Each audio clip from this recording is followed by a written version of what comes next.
hali iweje, hizi shida tulizo nazo sio za kudumu.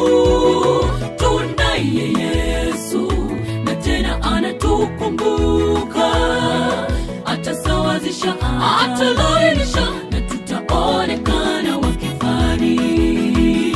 Tutafaulu hata hali iweje, hizi shida tulizo nazo sio za kudumu. Tunaye Yesu na tena anatukumbuka, atasawazisha, atalainisha.